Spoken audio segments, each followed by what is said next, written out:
Punto, ¿están viendo la diapositiva? Mi hermano se ve. Bueno, entonces vamos a mirar los principios de agricultura ecológica o qué es la agricultura ecológica. Ustedes van a encontrar muchos títulos. Agricultura convencional, agricultura ecológica, agricultura sintrópica, que también la vamos a estudiar, parecida a la agricultura ecológica.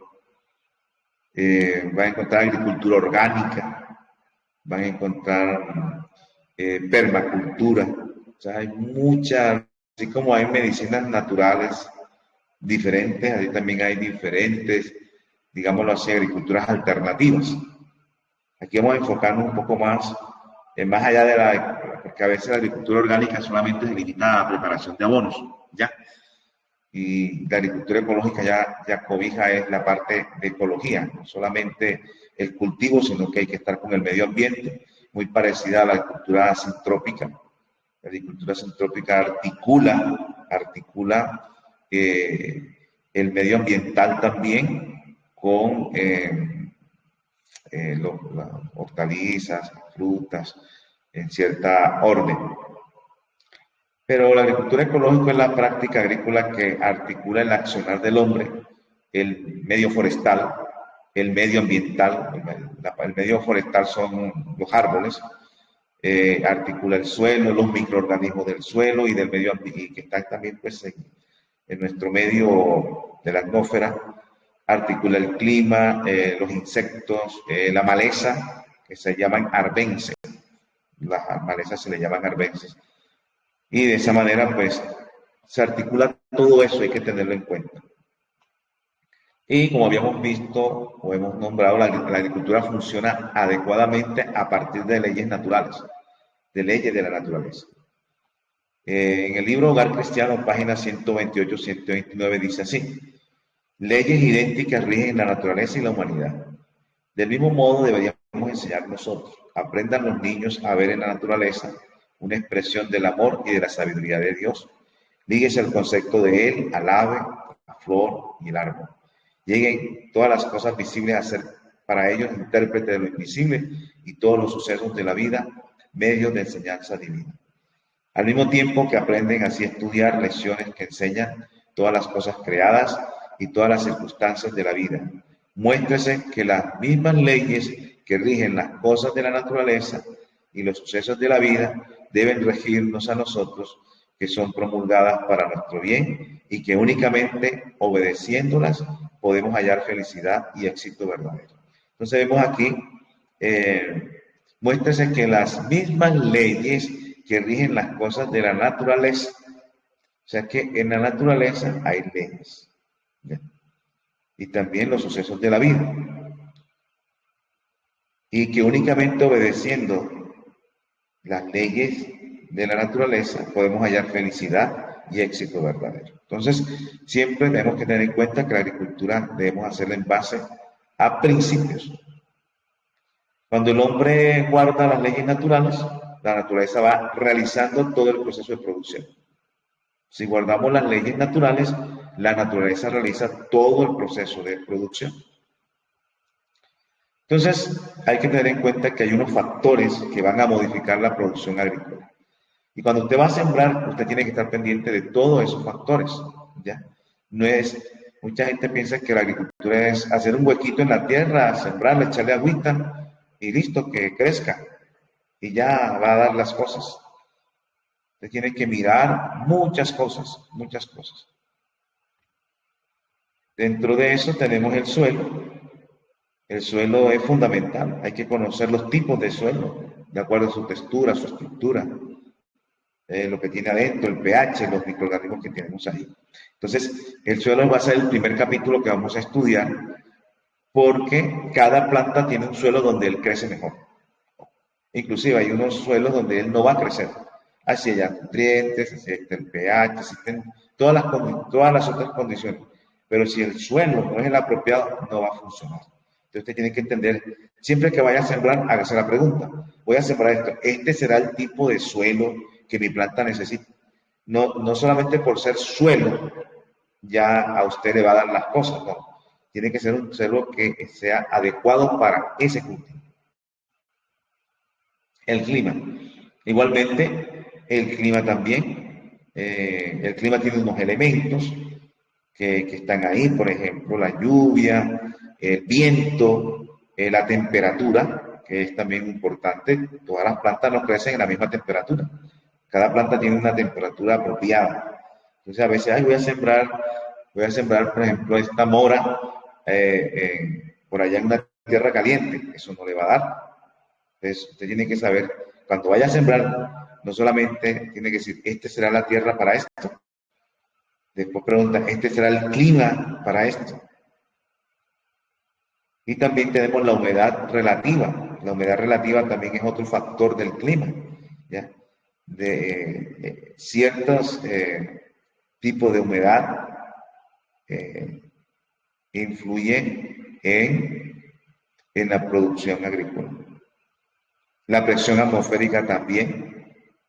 Entonces, todos esos elementos deben estar. Si es un lugar lluvioso, ya llueve mucho y te va a sembrar una planta que no requiere mucha agua, lamentablemente no le va a funcionar. Pero si siembra una que le gusta mucho el agua, ahí le van a hacer. Entonces, usted tiene que mirar en el lugar donde esté. Si llueve mucho, usted tiene que saber, ¿será que esa planta es de agua, de mucha agua? La altura sobre el nivel del mar también es igual. Bueno, este ya es un gráfico un poco más antiguo. De pronto no usted hoy en día, porque debido al cambio climático ha ido cambiando todo. Ya donde, por ejemplo, donde yo llegué a vivir, aquí donde estoy, era frío, era frío, era frío. Hoy en día es clima medio. Entonces, cuando llegamos ahí y comenzamos a practicar la agricultura, nos daban, por ejemplo, los brócolis y los brócolis eran así de grandes, los coliflores. Ahora ya no son de así, son más pequeños, ya, son más pequeños, pero antes nos daban grandes. Pero ¿cuál fue el cambio? El cambio fue que el clima comenzó de clima frío, pasó a clima medio. Y ahora, cosas que no daban en ese tiempo, ahora dan, porque ahora ya está en el clima para él, ¿ya? Y eso tiene que ver también con la altura sobre el nivel del mar. Aquí vemos un ejemplo en la altitud, digamos a 0 metros sobre el nivel del mar, o sea, a orilla del mar, 28 grados centígrados. Pues repito, esto pudo haber ya cambiado, ¿ya?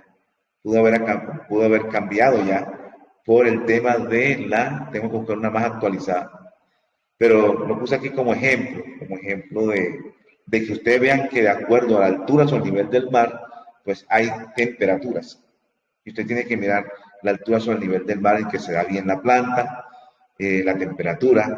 Aquí en esta gráfica, pues a 500 metros, 25 grados centígrados, a 1000 metros, 22 grados centígrados, a 1600 metros, 18 grados centígrados.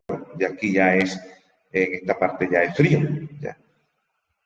Nosotros estábamos en 1630 o estamos en 1630 y era frío, ahora no, ahora es un clima más hacia este lado, más clima medio. ¿Ya? Entonces, la altura sobre el nivel del mar también es un factor que modifica la producción agrícola. El ambiente forestal, o sea, cuánta ambiente forestal tú tienes y cuánto no tienes. Eso va a influir inclusive en los insectos, ¿ya? En los insectos puede influir. La agricultura, hay una agricultura que es la agricultura forestal, que es cultivar debajo de los árboles, que tiene que ver con la agricultura ecológica, ¿ya? Se cultivan, todo se organiza de tal forma que cultivan debajo de los árboles, ¿ya? Podan para que entre sol, pero están debajo de los árboles. Hacen los cultivos de tal forma, si se le presta el tipo de terreno, ¿ya? Entonces siembran debajo de los árboles, las huertas, las eras y todas esas cosas. ¿Por qué? Porque aquí hay más contenido de insectos benéficos, que ellos van a contrarrestar los insectos maléficos. En la naturaleza hay un control ecológico. Insectos que controlan a otros insectos. Cuando los insectos, digámoslo así, benéficos o controladores mueren o desaparecen por X o Y razón, entonces se reproducen mucho más los que hacen daño, porque no hay quien los controle. Y el medio ambiental forestal hace que haya mayor contenido de insectos benéficos que controlan a los maléficos. Ese es un ejemplo de cómo afecta el ambiente forestal la producción agrícola. El hombre también modifica la producción agrícola, porque si el hombre es un flojo, un perezoso, pues no va a haber producción. Y si es un labrador, si es un hombre activo, que hace con ganas las cosas, entonces va a haber producción. Entonces es un factor que modifica la producción agrícola.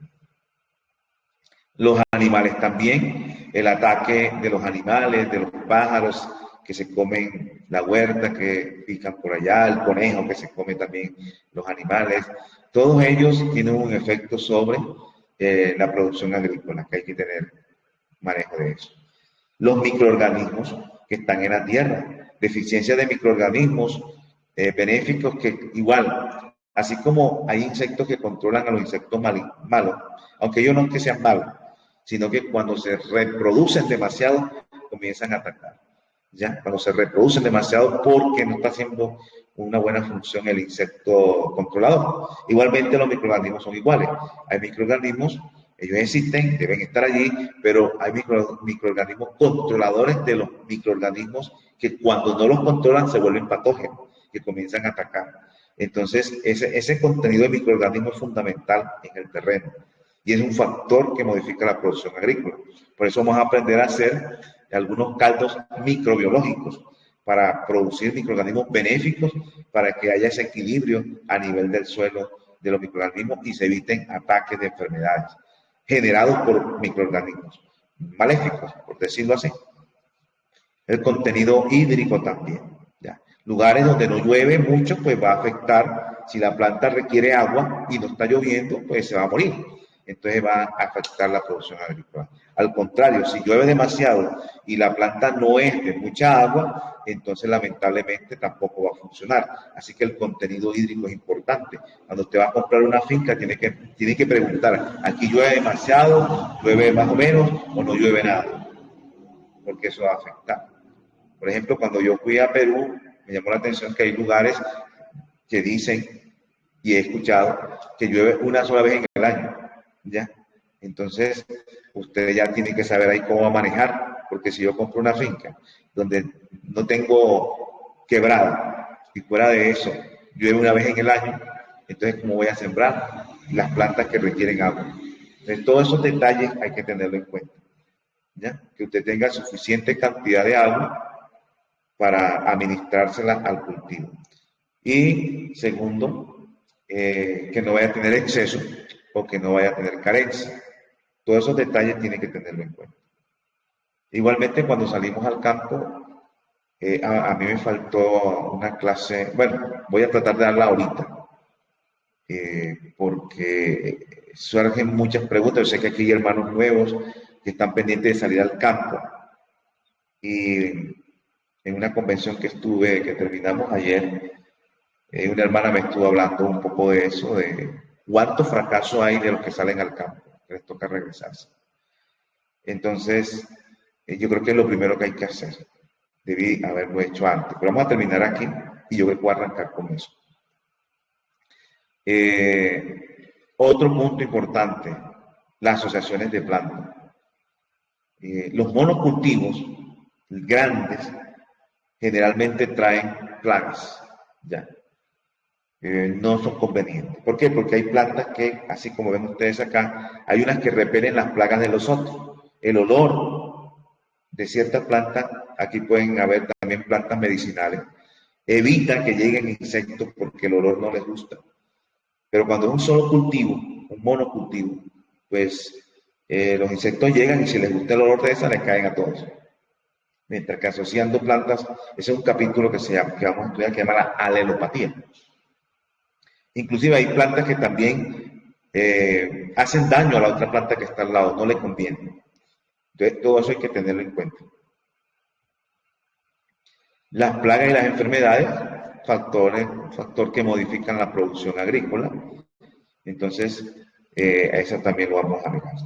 El efecto lunar. La luna tiene un efecto sobre las plantas, ¿ya? Entonces, cuando se va a sembrar hay que estar pendiente de la luna, inclusive cuando se va a recoger el producto, todo eso lo vamos a aprender, pero tengan en cuenta que la luna tiene un efecto sobre la tierra y sobre las plantas, y eso lo vamos a estudiar. Las arbences o malezas, hay unas que son más fuertes, más invasivas, y hay otras que no son masivas, le dicen malezas nobles, otros se le dicen arbences. Entonces uno tiene que saber distinguir entre unas que son invasivas, que pueden hacer mucho más daño, que otras que no son tan dañinas y que se necesitan. Bueno, vamos a hablar un poquito sobre el suelo. Bueno,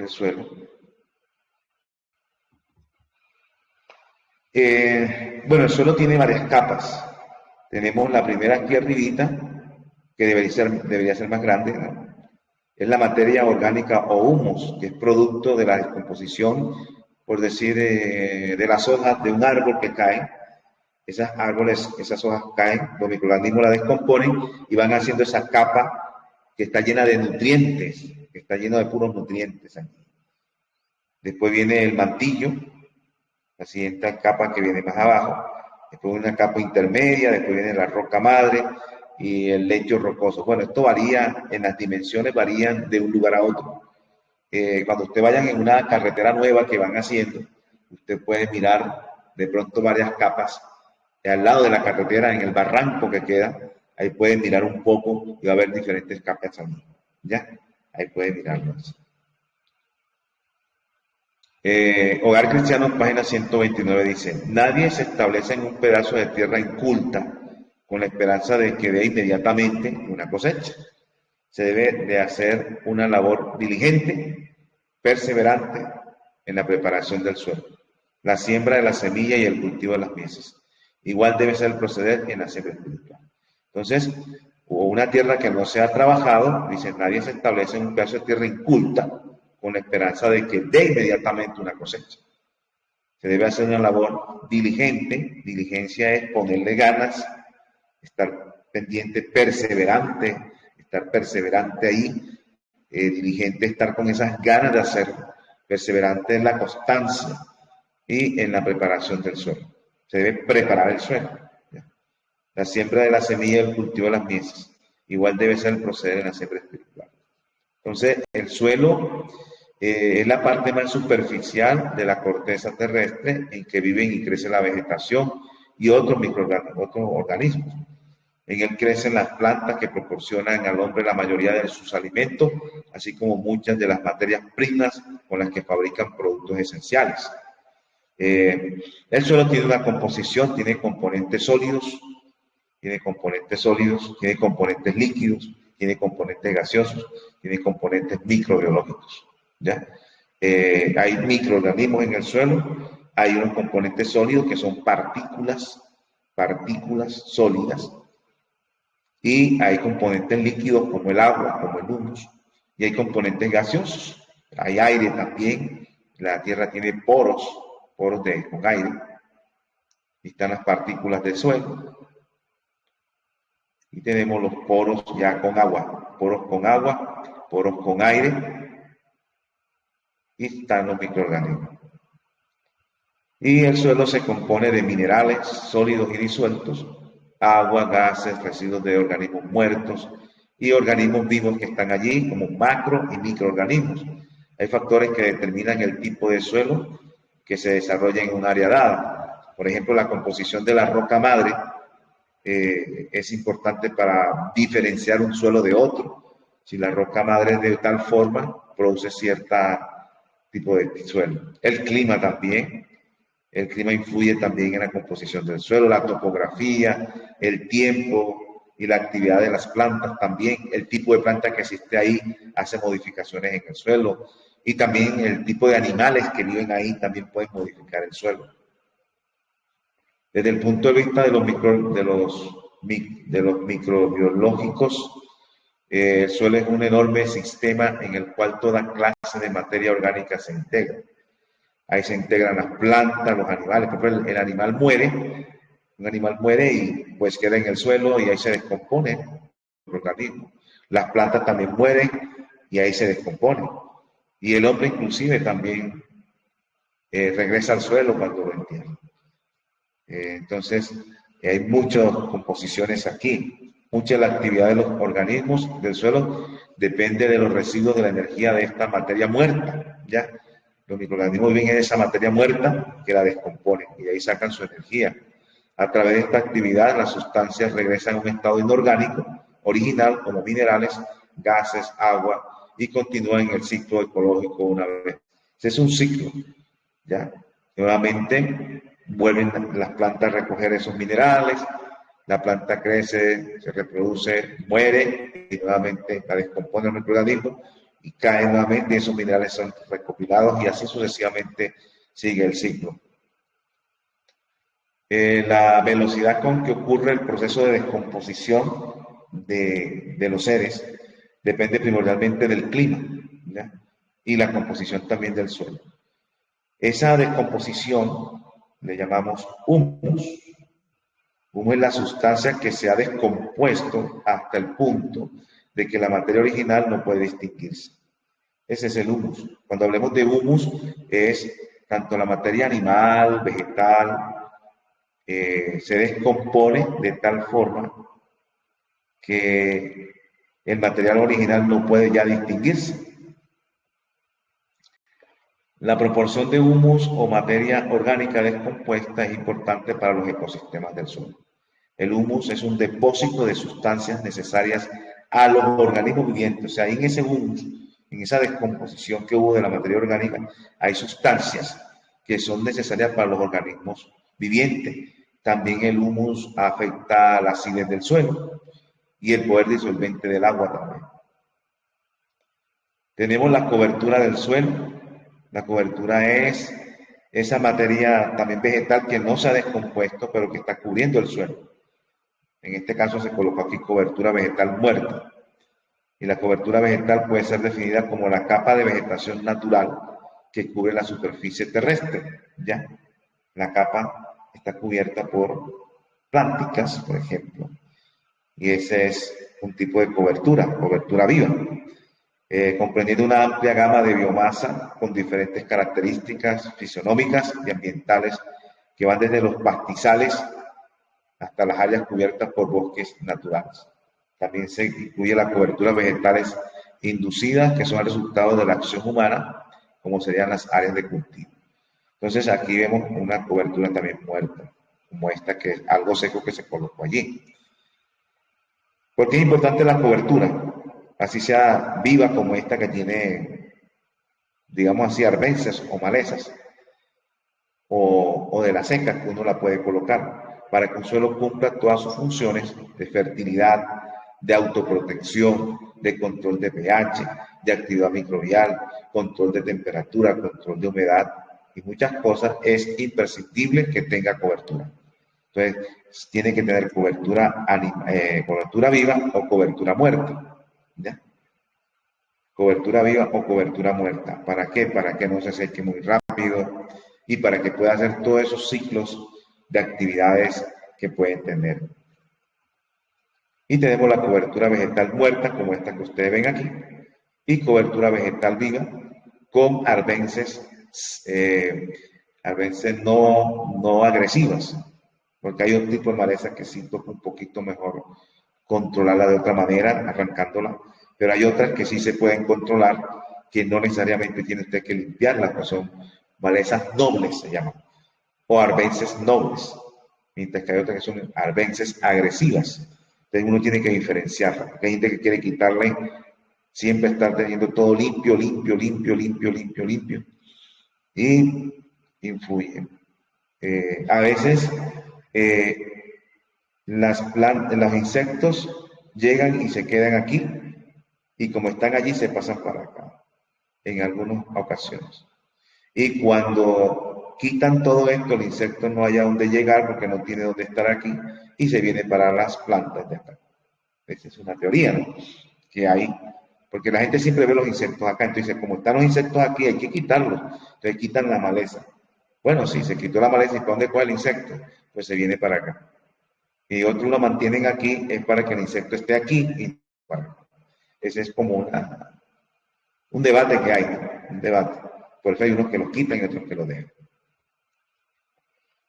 Un suelo adecuado es aquel que le proporciona a los cultivos la cantidad de nutrientes adecuado. Esto es importante. Un suelo adecuado es aquel que le proporciona a los cultivos la cantidad de nutrientes adecuados.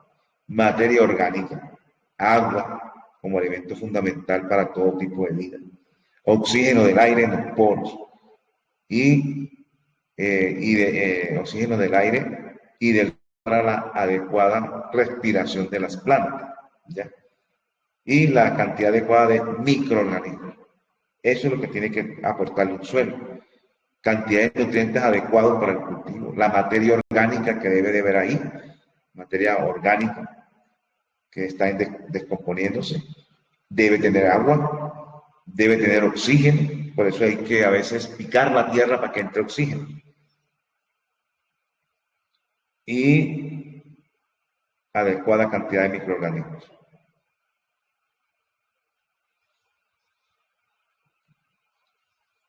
Nosotros tenemos, los suelos tienen propiedades físicas, propiedades químicas, morfológicas y biológicas. Y vamos a ver cada una de estas propiedades que hay que aprenderlas para poder hacer un suelo adecuado. Cada planta en particular tiene un tipo de suelo donde presenta un buen desarrollo, ¿ya? Y esto es muy importante. Cada planta en particular tiene un tipo de suelo donde presenta un buen desarrollo. Entonces, voy a dejar acá para comenzar. En la próxima clase vamos a comenzar ya a ver estas propiedades físicas. Pero quería compartir este tema porque es que me hicieron una pregunta. Y yo creo que es importante porque creo que la mayoría posiblemente están interesados en la salida al campo y esto es muy importante. Esperen un momento, por favor.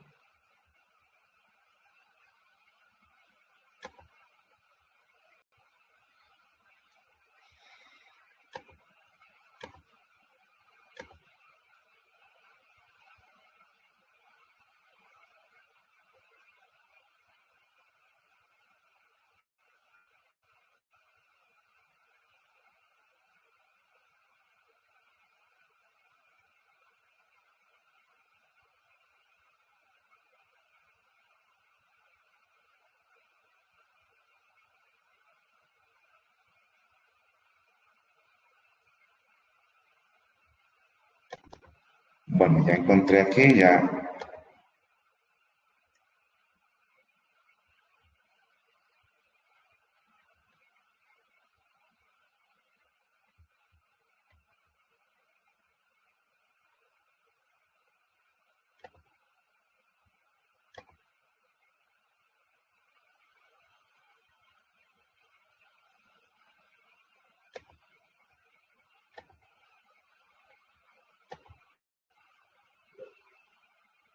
Bueno, yo sé que acá hay diferentes tipos de personas.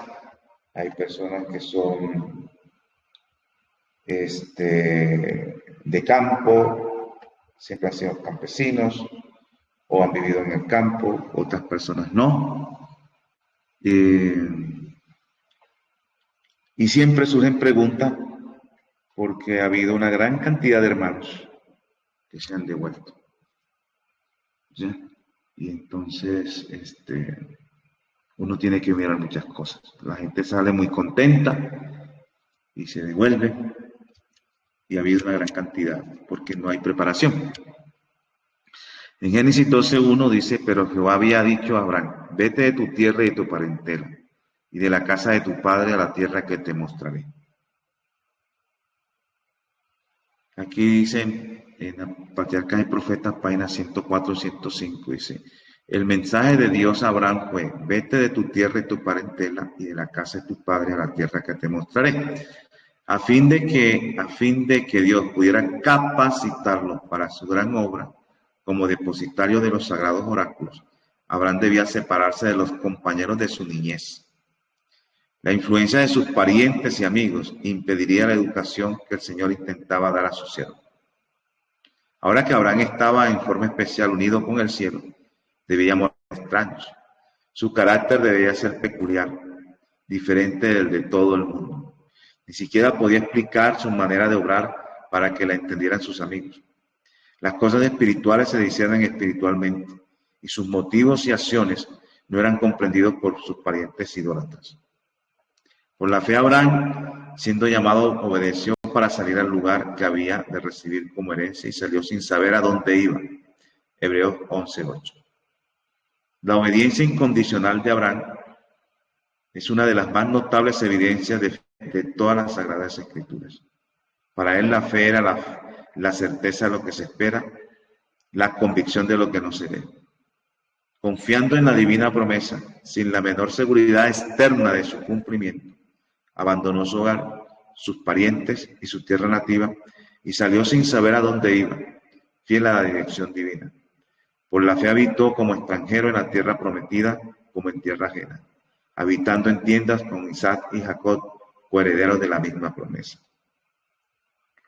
No fue una prueba ligera la que soportó Abraham, ni tampoco era pequeño el sacrificio que se requirió de él. Habían fuertes vínculos que lo ataban a su tierra, a sus parientes y a su hogar, pero no vaciló en obedecer al llamamiento. Nada preguntó en cuanto a la tierra prometida. No averiguó si era fértil y de clima agradable, si los campos ofrecían paisajes hermosos, o si había oportunidad para acumular riquezas. Dios había hablado y su siervo debía obedecer. El lugar más feliz de la tierra para él era donde Dios quería que estuviera. Muchos continúan siendo probados como lo fue Abraham. No oyen la voz de Dios hablando directamente desde el cielo, pero en cambio son llamados mediante la enseñanza de su palabra y los acontecimientos de su providencia. Se les puede pedir que abandonen una carrera que promete riquezas y honores, que dejen afables y provechosas amistades y que se separen de sus parientes para entrar en lo que parece ser únicamente un sendero de abnegación, trabajos y sacrificio. Dios tiene un trabajo para ellos, pero una vida fácil y la influencia de las amistades y los parientes impediría el desarrollo de los rasgos esenciales para su realización. Los llama para que se aparten de la influencia y los auxilios humanos. Los llama para que se aparten de la influencia y los auxilios humanos. Y les hace sentir la necesidad de su ayuda y de depender solamente de Dios, para que Él mismo pueda revelarse a ellos. ¿Quién está listo para renunciar a los planes que ha abrigado y a las relaciones familiares tan pronto lo llame la providencia? ¿Quién aceptará nuevas obligaciones y entrará en campos inexplorados para hacer la obra de Dios con buena voluntad y firmeza y contar sus pérdidas como ganancias por amor a Cristo? El que haga esto tiene la fe de Abraham y compartirá con él el más excelente y eterno peso de gloria, con el cual no se puede comparar las aflicciones del tiempo. Entonces, como ustedes ven, esta experiencia de Abraham fue una experiencia de fe. Y quizás algunas personas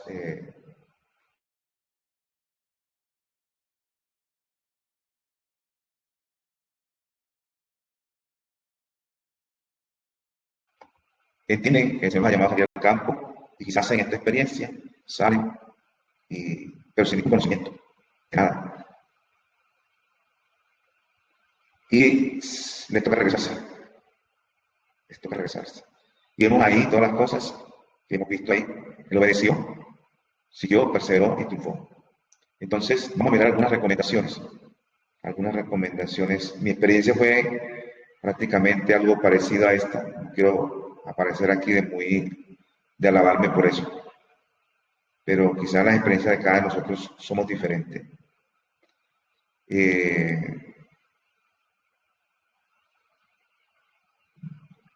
Cuando alguien va a salir al campo y yo hice mi experiencia, yo me asusto cuando la persona va a hacer mi experiencia, la que yo voy a hacer. Yo me asusto. Cuando yo veo jóvenes que me van a decir, bueno, yo me voy a retirar de la universidad, ya voy a terminar, me voy a retirar porque el Señor me ha llamado a otra cosa y me voy para el campo.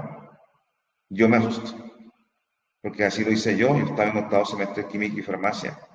No me dieron el sábado y yo determiné retirarme para dedicarme a ser misionero. y salí al campo y me pasó idénticamente. Yo me fui con un lugar que yo no sabía dónde era, ni con las personas, eran familiares de un compañero de estudio. Y me fui por fe así, sin plata, sin nada de nada. Y allá llegué, en una experiencia de fe. Y desde ahí comencé esa experiencia de fe, de depender del Señor, y de depender del Señor, y Él fue arreglando todo, y gracias a Dios no he necesitado devolverme. Espérame un momento.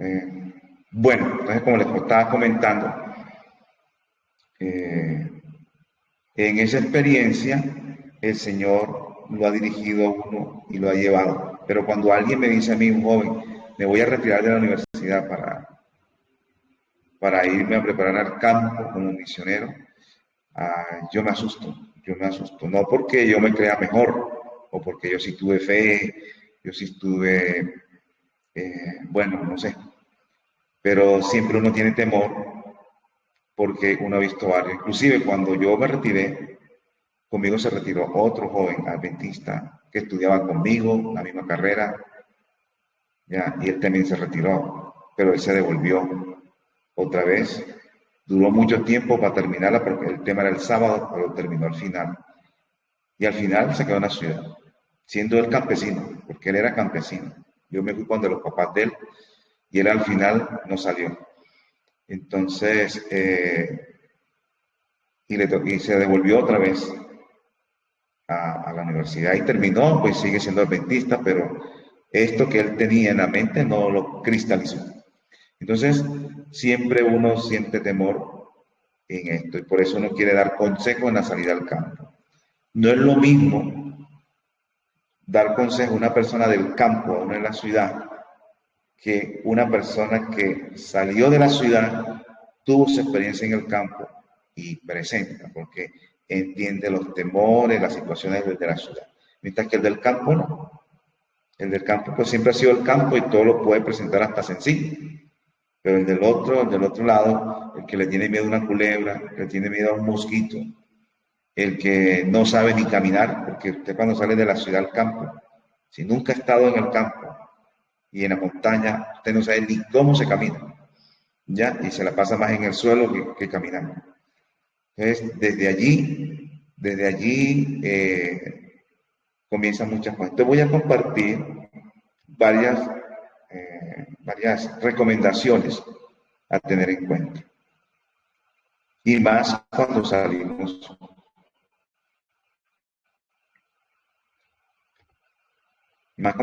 en grupo, ¿ya? Entonces, bien, dentro de eso tenemos recomendación de pasar. Yo siempre digo a las personas, no compre finca, no compre terreno. Primero, no lo vaya a comprar. Mejor se le da una recomendación de pasar una temporada previa en un lugar de campo como entrenamiento antes de salir o comprar. Hay hermanos que no, que ellos no, es que ya hay que salir. Y salen y compran, no saben ni comprar, no saben nada y compran ahí porque les pareció bonito y listo. Entonces, mejor ir, y si puede ir a varias, no a una sola, a varios lugares donde pueda pasar una temporada y capacitarte, hacer entrenamiento, ¿ya? Que aprenda a pasar en diferentes lugares, ahora sean diferentes sitios, no solamente diferentes sitios, sino diferentes situaciones, para que vaya entrando y ahí tiene una idea mayor cuando vaya a comprar qué se le puede presentar. Recibir una capacitación teórico-práctica de agricultura antes de salir al campo. Teórico-práctica. Aquí estamos haciendo la parte teórica, aunque también pues está la práctica en el sentido de que aquí se les va a presentar la fórmula de hacer una cosa, ya pues se nos escapa por el tema de tiempo, pero hay que recibir una capacitación antes de salir al campo. Ojalá antes, no cuando esté allá, sino antes. Que usted tenga en la cabeza ya montado qué es lo que hay que hacer. Eh, Una prueba reina al salir al campo es la convivencia entre familias. Pues ha habido familias, por ejemplo, el papá trabaja, la mamá trabaja, los hijos se la pasan en el colegio, casi nunca están juntos, solamente el sábado en la iglesia.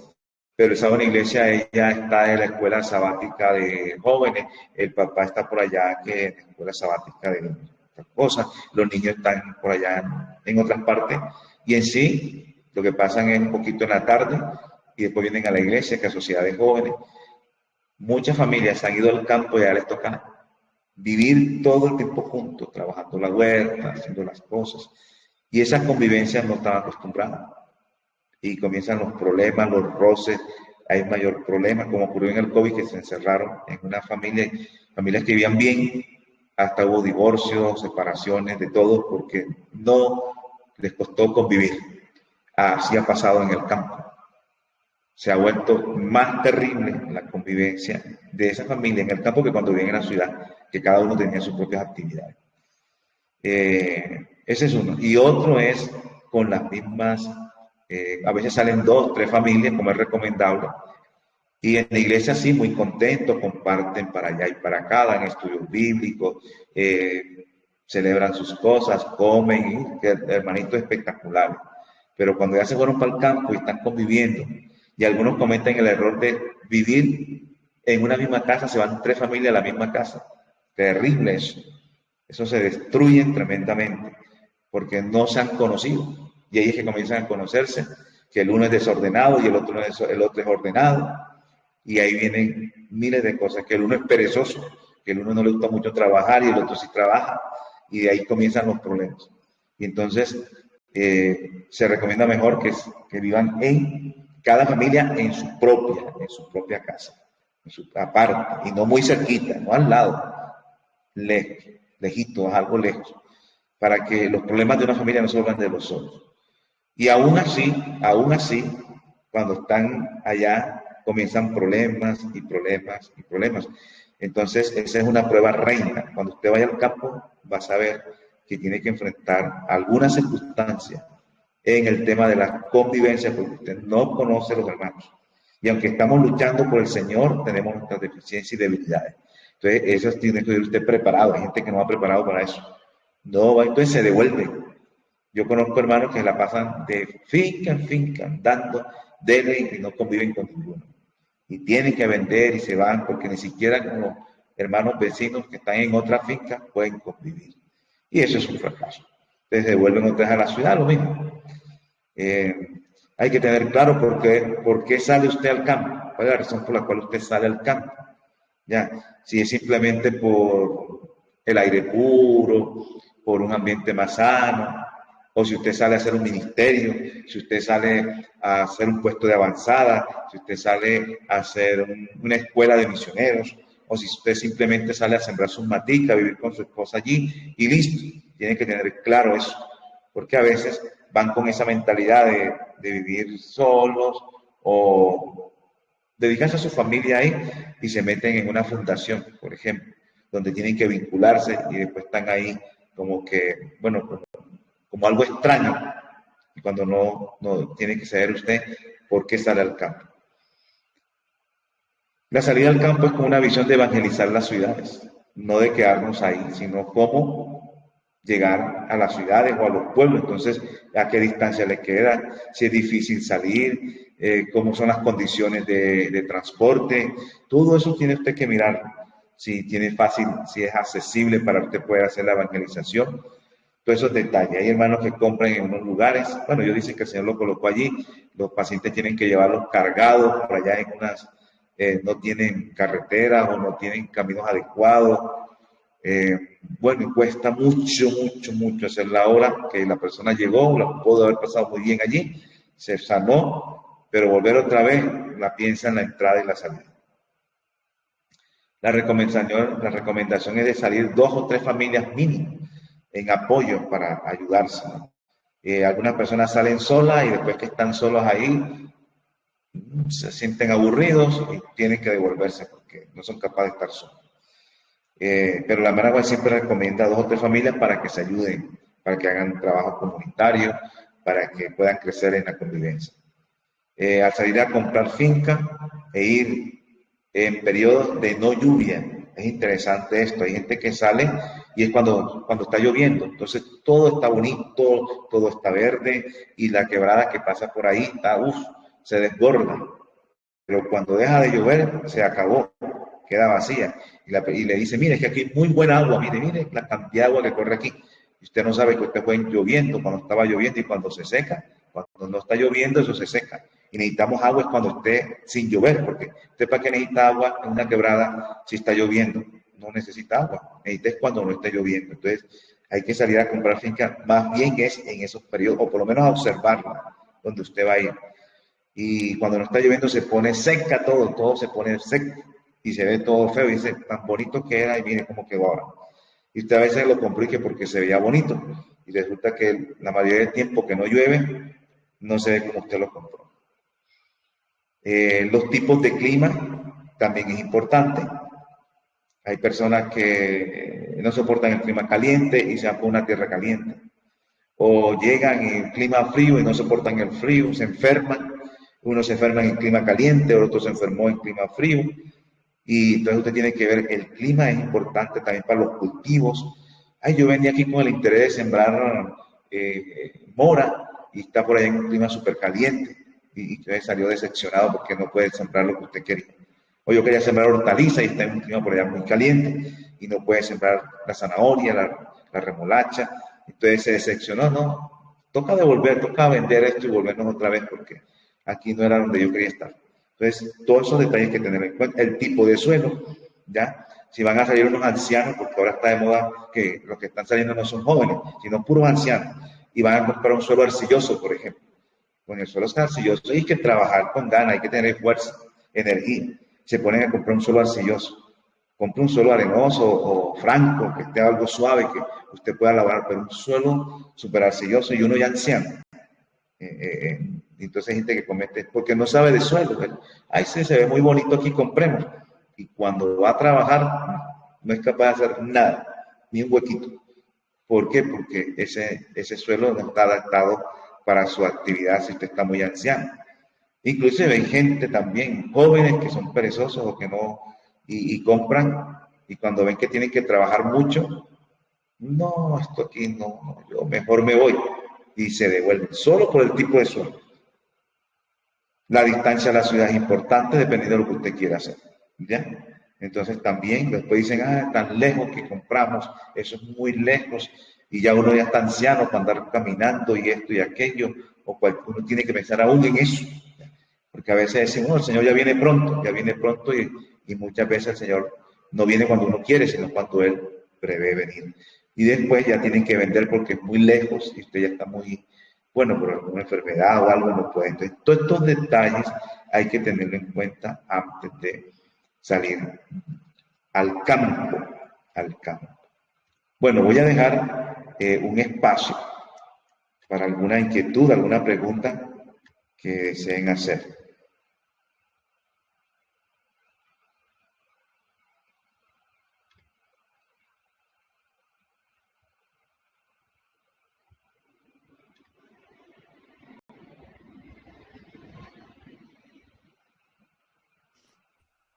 Hermano, buenas noches. Buenas noches. Habla Sara. Realmente muy importante lo que usted nos ha mencionado y su recomendación, que es muy importante y alguna vez uno lo piensa, ¿no? Pero escucharlo de una persona con experiencia y entendida como usted refuerza lo que estamos pensando. Le agradezco mucho, hermano. Solamente quería agradecerle porque realmente ha sido una luz esta charla. Muchísimas gracias. Amén, hermana. Gracias.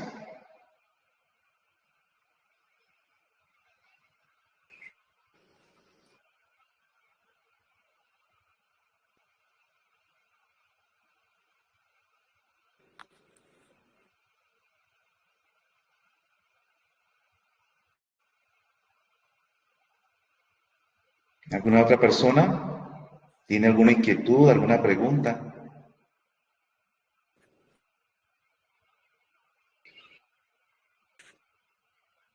Te puedo, ¿me oye? ¿Cómo?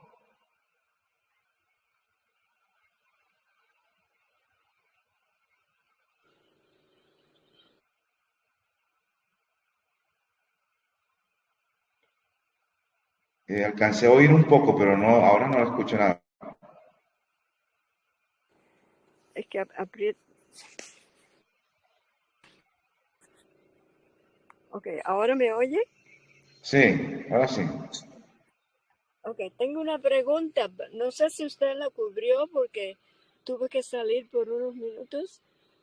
Y, pero quisiera saber, cuando uno sale al campo, ¿cuánta cantidad de tierra se debe tener para cada persona para agricultura, para Bueno, sembrar la comida? eso depende de cuántos van a salir, ya, qué proyecto tiene, porque usted tiene que saber. Bueno, la vamos a sembrar para comer aquí en la casa.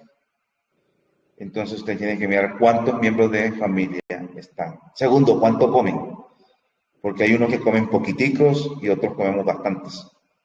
Usted tiene que ir mirando todos esos detalles. Segundo, de pronto usted no va simplemente a hacer de familia, sino que usted va a hacer es una escuela de jóvenes misioneros. Entonces ya la comida va a aumentar. Tercero, de pronto no solamente usted va a sembrar para comer, sino que usted va a sembrar eso para obtener recursos económicos de allí que se puede hacer. Entonces hay que mirar cuánta cantidad se proyecta a sembrar para vender. Ujú. Entonces eso es muy relativo. Hay sistemas que se llama de sembrar en la menor cantidad de tierra posible. ¿Ya? En la menor cantidad de tierra posible. Entonces, todo depende de eso. Si uno escucha a la hermana White, cuando son instituciones, ella dice, este detalle, que este es muy interesante. Hay personas que dicen, bueno, yo voy a estar con mi esposa, mis 3 hijos. Yo creo que por ahí bueno, como hay diferentes medidas, ¿no? En Colombia no trabaja con hectáreas. Una hectárea son 100 metros de largo y 100 metros de ancho. O sea, por decir, este cuadro que ustedes ven aquí, 100 metros aquí, 100 metros acá, todo este cuadro así es una hectárea en Colombia.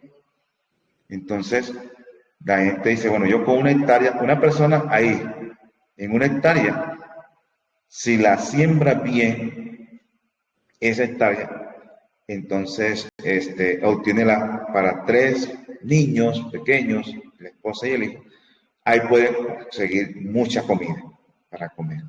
Si sabe sembrar, ya, porque hay gente que yo puedo sembrar aquí una mata de maíz acá y otra mata de maíz acá,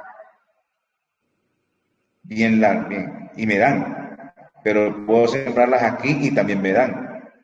Entonces aquí, en vez de 2, podían 4. Entonces, todas esas distancias hay que tener en cuenta. Y las plantas no se deben chocar, no se deben de chocar porque ahí detienen el crecimiento. Entonces, en eso se basa la distancia. Entonces, si sabe manejar la distancia, pues va a cultivar en menor espacio mayor cantidad de comida. Todos esos detalles hay que tener en cuenta. Pero entonces la persona dice, bueno, yo con una hectárea, digamos que diga media hectárea, no sé tan, media hectárea ya alcanzo a hacer, porque mis hijos comen poquito, yo como con un pajarito, la esposa también, entonces comen muy poquito. Entonces uno mide, bueno, así puedo hacerlo. Pero resulta que usted compró la media hectárea, pero de los otros lados de tierra, las otras tierras que están ahí, son de otras personas. Esas otras personas pueden ser adventistas, pero también pueden ser no adventistas. Y cuando no es adventista, él le va a poner su música, ¿ya? Y usted no le gusta la música mundana o no quiere estar oyendo, entonces, y en el campo, depende, no sé, de los países, pero aquí en Colombia, en el campo, el campesino le gusta poner su música alta para que en el trabajo la escuchen, en los terrenos, ponen unos parlantes. Entonces, si usted nada más tiene media hectárea, usted va a escuchar la música de este vecino, del otro vecino, y entonces para nada salió al campo. Entonces, la hermana White eso recomienda a veces cuando son instituciones, dice, compremos la mayor cantidad, no solamente por cultivo, sino para protegernos de que el ambiente que esté alrededor, nosotros lo tengamos ahí. Entonces, todos esos detalles hay que mirar. Y ahora, si ya son varios hermanos, entonces compran entre varios sus pedazos. Pero uno no solamente debe estar pensando en comprar un pedacito para sembrar. ¿Por qué? Porque si se va al campo, ¿quiénes son los que están alrededor suyo? ¿Quiénes son los que viven allí? ¿Y qué actividad tienen? Si le pasan muy seguido por su casa. Hay personas que no nos gusta que los vecinos estén pasando por donde yo estoy. Si yo tengo un pedazo muy pequeño y por ahí es transitable, todo el tiempo va a estar pasando las personas por ahí. Entonces, todos esos detalles hay que tenerlo en cuenta cuando usted va a comprar un pedazo de terreno. Ya veo. ¿Usted sabe cuál es el equivalente de una hectárea en el otro sistema? ¿Es un acre? Nada, que no, todavía no sé, o la otra vez yo investigué y se me olvidó, Sí, yo también porque se me... en Estados Unidos creo que son acres, Sí, entonces hay que mirar, bueno, hay que buscar la conversión por ahí, sí, eh, se me olvidó de acre, si alguno lo tiene para hacerlo, puede hacer. porque aquí hay un ¿A hermano cuánto que hace equivale eso. un acre en hectárea o una hectárea en acre? A ver, ¿cuánto es de Sí, diferencia? sí, es parecido, yo creo. Pero yo lo preguntaba porque aquí hay un hermano que dice que un acre por persona solamente para sembrar, no para nada más, solamente para sembrar la comida. Y por eso yo estaba preguntando. ¿Un acre por qué? Por persona. Sí, para sembrar solamente comida, no contando nada más de casa ni nada. Sí. Solamente. Sí, Entonces uno tiene que pensar todos esos detalles sí, ahí. sí, sí. Gracias. Yo estoy en 7 hectáreas y realmente lo que tengo así como cultivable creo que es 1 hectárea. Ujú. Okay.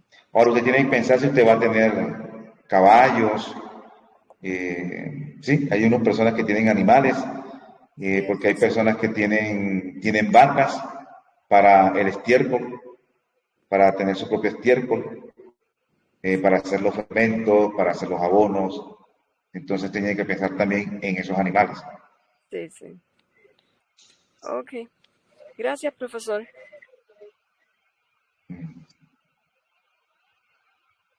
Profe Nicolás, Sí, hermano. Bueno, sí, quería preguntarle, eh, cuando uno decide salir, digamos, ¿dónde, eh, cómo, cómo comienza a poner la prioridad en el cultivo, digamos? Primero una huerta y después el resto de los cultivos, o uno tiene que tener en cuenta, bueno, el momento en que sale para ver qué puedo cultivar. bueno, depende del sistema que usted vaya a utilizar. Por ejemplo, si usted utiliza la agricultura sintrópica, usted planifica, por decir, sembrar árboles por los lados a cierta distancia. Hay que podarlos. Usted siembra sus arbolitos y en la mitad va sembrando las eras. Las eras son como los camellones donde se va a sembrar las hortalizas a cierta distancia. Entonces, algunos comienzan organizando esa parte, siembran son los árboles primero para que vayan en el proceso de crecimiento y después arranca con las hortalizas. Otras personas que no utilizan ese sistema, entonces comienzan con hortalizas porque dicen, necesitamos comida rápida. Entonces, la comida rápida, las hortalizas, 3 meses, 3 meses y medio. Pero si yo siembro un árbol de mango esperando que lo voy a conseguir a los 3 meses y medio, no va a conseguir, pero necesitan comida, algo de comer. Entonces siembran primero las hortalizas, zanahorias, repollo, remolachas, cilantro, todos esos alimentos. ¿Ya? Igualmente los cereales también pueden más adelante ir sembrándolo. Se demoran un poquito más, pero también están cercanos a ese 3 meses. Depende del clima, ¿no? Depende del clima, porque hay lugares donde entre más caliente, lo que usted sembró que se dé ahí, será más rápido. No es lo mismo un maíz que usted sembró en un clima caliente que un maíz que sembró en un clima frío. Se demora mucho más en el clima frío. En el clima frío todo es más lento. En el clima caliente es más rápido. Entonces hay gente que le gusta el clima caliente por eso, porque no tiene que esperar mucho tiempo para obtener comida, porque ahí es rápido que va creciendo y rápido que van dando las cosas. Mientras que en el clima frío es más lento. Y hay gente, o el clima medio. Entonces hay gente que ve que en el clima caliente todo es tan rápido, entonces prefieren comprar en clima caliente. Pero él, cuando va a trabajar en clima caliente, no aguanta, se deshidrata, se enfermó y ahí perdió y tiene que vender la finca a otro clima. Igualmente, hay gente que le gusta el clima medio, en el clima medio porque en el clima medio se dan cosas de caliente y de frío, ¿ya? Y es un clima tolerable, tolerable. Hay gente que entonces está en el frío y se enfermó en el frío. Entonces, todos esos detalles uno tiene que mirarlos también. Pero sí, uno arranca yo arranco con la huerta, con la eras, y a sembrar zanahoria, remolacha, porque es más fácil, primero es más fácil sembrar eso, ¿ya? Y segundo, también da más rápido. Y después comienzo con los cereales, ya el maíz, el sorgo, el millo, o bueno, depende del cereal que se dé en ese lugar. Y después entonces ya, como ya voy adelantando comida, entonces pues arranco con los frutales. Ahora, si usted compra un árbol, si usted compra una finca, ¿qué es lo recomendable? Que ya tiene árboles frutales, mucho mejor. ¿Ya? Si usted ya tiene árboles frutales en la finca que compró, ya usted está adelantado con comida. Entonces también tiene que mirar eso. Si usted quiere comida rápido, pues compre lugares que tienen sus árboles frutales, que usted por lo menos ahí ya tiene algo adelantado y va sembrando lo otro. Eso depende como usted lo consiga. Y he visto que en uno de los slides eh, que, que estuvimos viendo ahora, hay plantaciones de bananos y, y entre las líneas de banano se siembra, bueno, estuvimos viendo en la tierra, ¿no? Eh, y se siembra, seguramente se podría sembrar otro tipo de cultivo. Sí, hortalizas. Ahora Eso lo pregunto, vamos a estudiar cuando veamos la agricultura sintrópica. ajá, la plantación de estos árboles, digamos bueno, de los bananos en tu caso, ¿no? Es para mantener la humedad de la tierra, para mantener, digamos, el sustrato de la tierra, que la lluvia no lleve los nutrientes, en el caso de que tenga pendiente, o también para sombra, para el otro cultivo. Bueno, es para mantener la biodiversidad de las plantas, Ah, primordialmente, más que eso, o sea, porque hay que tratar de mezclar todo, árboles frutales, árboles forestales, hortalizas, cereales, dentro de todo el proceso conglomerado, para que haya diversidad, influye hasta para los insectos, más que por el agua o más que por lo otro, o para, inclusive, ahí es que podar, hay que tenerlo en poda para que le entre directamente el sol y entonces hay que podar, hay que estar podando los árboles frutales para que pueda entrar el sol a la hortaliza, no es para hacerle sombra, a menos que sea un proyecto de siembra donde es muy caluroso y necesita sombra ese cultivo, entonces ya usted lo deja, pero si no lo necesita hay que podar. ok. Y otra cosa que quería preguntar, cuando se planta, por ejemplo, frutales, con el método del NGY, ¿cuánto tiempo demora en que produzca? Todo es relativo. Uno, al que sembró, qué tipo de árbol sembró. Dos, en qué clima fue. Si usted lo siembra en un clima caliente y ese árbol es de clima caliente, da más rápido. Si sea con Elena de Guay o sin Elena de Guay, da lo mismo. ¿Ya? Hay una tendencia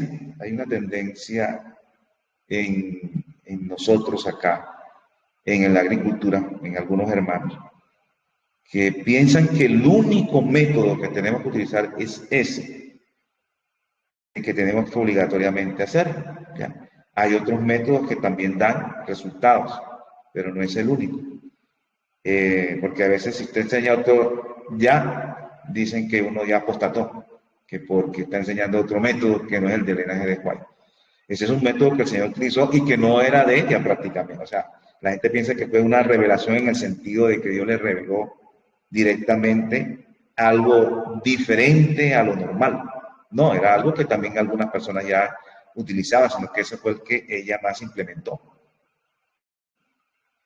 Quizás Dios le iluminó para que utilizara ese método también. Pero no quiere decir con esto de que usted no pueda sembrar otro método o que tiene que ser ese directamente. ¿Ya? Ese método es de acuerdo también a las circunstancias del suelo.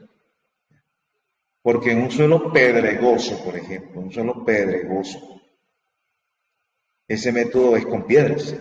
Y si eso ya tiene piedra, que está cumpliendo la misma función, entonces personas van a comenzar a meterle piedras cuando él está cumpliendo esa misma función ahí también. Entonces, detalles como eso hay que tenerlos en cuenta, porque todos los suelos no son iguales. Sí, yo, yo he visto en un puesto de avanzada que, por ejemplo, plantas de palta que se ha plantado con ese método. Bueno, todas las plantas se plantaron con ese método. Yo he participado también ahí. Y las plantas de palta ya tuvieron producción a más o menos 3 metros de altura. Eh, Sí, porque es que depende del tipo de palta, ¿no? Palta, para los que no saben, es aguacate en otro lugar. Hay plantas, por ejemplo, el que se llama aguacate Hass o palta Hass. Ella no necesita estar alta para dar, ¿ya? En menos de metro y medio ya está produciendo de altura. En mi casa no tienen sino metro y medio los que tengo por ahí, ellos están dando. Entonces, depende, pero hay otro tipo de aguacate que no a esa altura no da. Y estoy diciendo hasta sin el método de drenaje de Hoy. Entonces, todo eso hay que tenerlo en muchas cuenta. gracias.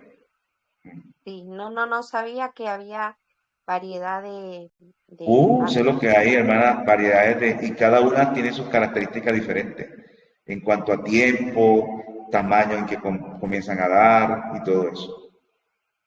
Por eso es que utilizan mucho el aguacate Hass, porque en el aguacate Hass él no tiene que crecer tanto para producir, cuando ya está produciendo, o sea, a la altura.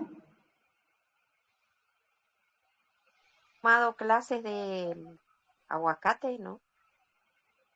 Pues yo voy a dar una clase del aguacate y ahí vamos a ver todo eso. Gracias, profe. Muchas gracias. Bueno, Ok. vamos a dejar por hoy. ¿Ah? Permiso, profe, ¿puedo? Sí, hermana. Ok, dos preguntas, dos preguntas. Cuando se vive en una montaña, ya lo dice, montaña, tiene pendientes, ¿qué es bueno sembrarle de árboles grandes a los alrededores para sostener ese terreno, que no se deslave con las lluvias, con una tormenta, esas cosas? Yo pienso que coco sea bueno, pero bueno, usted me dirá. La segunda es, como adventistas, podemos criar, o en este caso mi hijo, que es el que tiene la finca ahora mismo, cuando ya se mude, podrán ellos, él y su esposa, quiero decir, criar animales, por ejemplo, cabras que son pequeñas, esas cosas así, y vender leche, hacer queso, venderlo, aunque uno no lo consuma. Bueno, esas son preguntas muy particulares, ¿ya? Porque eso depende de los familiares de uno, qué convicciones tienen en cuanto a esa actividad de los productos animales. ¿Ya? Entonces, vuelvo y le digo yo a usted, o sea, yo no critico a una persona adventista que tenga animales y venda su leche o su huevo, tiene gallinas, tiene esto. No lo critico porque yo no sé cuáles son sus convicciones. Pero usted me pregunta a mí, me va a preguntar a mí, por ejemplo, hermano, usted podría tener gallinas y vender huevos y vender gallinas y tener pollo y tener vacas y vender su leche. Yo nunca he tenido una vaca, pero creo que puedo tener una vaca por el estiércol, ¿ya? Porque yo me he dado cuenta que cuando he tenido, yo en sí no he tenido, pero en la finca sí ha habido vacas de vecinos, de un hijo, y cuando esa vaca está en el potrero, junto con los caballos, yo me beneficio mucho, especialmente para mis lombrices californianas, porque eso es lo que le gusta a las lombrices, se me reproducen tremendamente. ¿Ya? Entonces yo tener una vaca o un toro que yo nunca lo vaya a vender, que lo dejo ahí. Yo conocí una hermana no era adventista, en Perú, que vivía en Lima y tenía una finca en Lima, en la ciudad. Ella tenía unas vacas, yo nunca había visto vacas ancianas, nunca había visto una vaca anciana. Y ella tenía sus vacas ya ancianas y ella las enterraba. Las compraba jóvenes y las enterraba ancianas. Y ella utilizaba, era el estiércol para preparar sus productos, era ingeniera agrónoma. Entonces yo podía tener una vaca para el estiércol, aunque nunca la he tenido, nunca yo he tenido una vaca.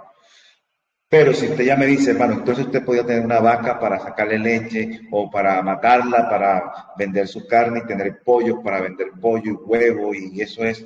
Entonces yo le digo lo siguiente, si yo ya estoy predicando y estoy enseñando que no coman carne, ya, que no coman huevo o que no coman leche, que no coman queso, que sean veganos, Exacto, yo entiendo. ponerme predicando eso y yo llevando eso, ¿qué testimonio va a tener? O sea, van a creer que yo conozco hermanos, inclusive aquí cerca donde nosotros vivíamos, el hermano tenía un restaurante vegano, ¿ya?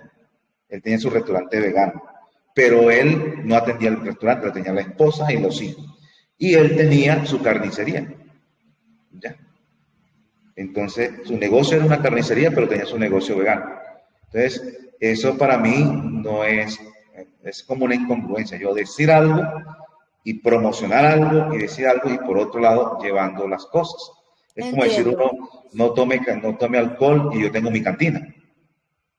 Hasta ni me conviene porque me estoy dañando el negocio como tal. Entonces yo tengo, lo que yo hable debe estar más o menos en armonía con lo que estoy diciendo. Pero si ya un hijo suyo, si un yerno o una tía, ya sería la convicción de él por qué lo hace, por qué lo utiliza y por qué lo hace y cuál es su convicción. Entonces ya es algo de conciencia de cada persona. Ok, entiendo. Y en cuanto a Y lo otro de qué árboles, bueno, uno tiene primero que estudiar es qué árboles son los de la región. Idealmente es mejor sembrar los árboles propios de la región. Hay algunos lugares que tienen oficinas de la Secretaría de Agricultura, ya ellos saben qué árboles son los que se dan bien ahí. Porque usted me dice el coco, pero,